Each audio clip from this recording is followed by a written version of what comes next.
Alors aujourd'hui, nous sommes en lutte parce que le CHU de Toulouse élimine des agents sur des secteurs qui ont un grand intérêt pour la sécurité des patientes, comme le service de la consultation gynécologie actuellement, où on prend en charge la programmation des blocs de chirurgie, des soins externes et de l'orthogénie et des IVG.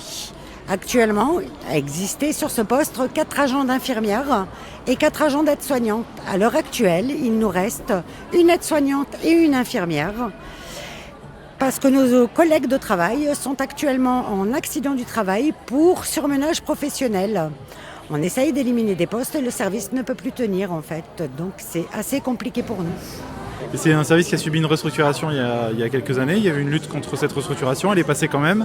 Et ce qu'on avait prévenu, c'est-à-dire de passer de 4 infirmières, 4 aides-soignantes à 3 infirmières, 3 aides-soignantes, ça allait provoquer de l'épuisement professionnel. Et c'est exactement ce qui se passe. Donc les filles sont révoltées parce qu'en plus ça met en danger les patientes réellement. Et donc on espère, là, et le service est quasiment fermé puisqu'il n'y a qu'une CDD qui ne peut pas être gréviste qui fait fonctionner le service, donc ça ne tient pas. Elles viennent de décider là de continuer la semaine prochaine et de s'inscrire aussi pour la semaine d'après en grève. Il y a des médecins qui les soutiennent, les médecins du réseau REV, qui est le réseau IVG de Toulouse. Il y a le planning familial qui les soutient, tout le réseau féministe aussi de Toulouse, puisque la gynécologie publique, il n'y en a pas beaucoup à Toulouse.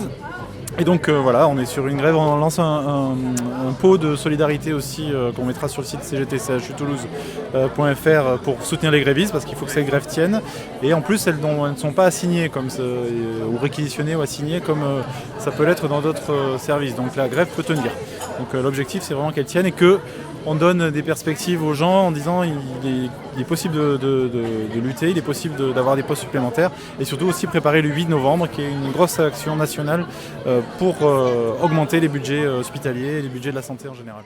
Ce qui a été annoncé par la cadre supérieure du service, c'est qu'ils allaient diminuer les effectifs de la consultation. C'est-à-dire qu'ils allaient passer, notamment au niveau aide-soignant, infirmière ne nous a pas dit, c'est surprise, mais au niveau aide-soignant, qu'elles allaient passer à 2,5 équivalents temps plein au lieu de 3.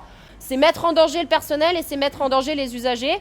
Donc les filles, elles sont en grève aujourd'hui, elles seront en grève demain. Sauf si demain il y a du nouveau, a priori elles seront en grève aussi la semaine prochaine. Et je pense qu'on peut les encourager, que ce qui se passe là, il faut vraiment continuer et pas lâcher.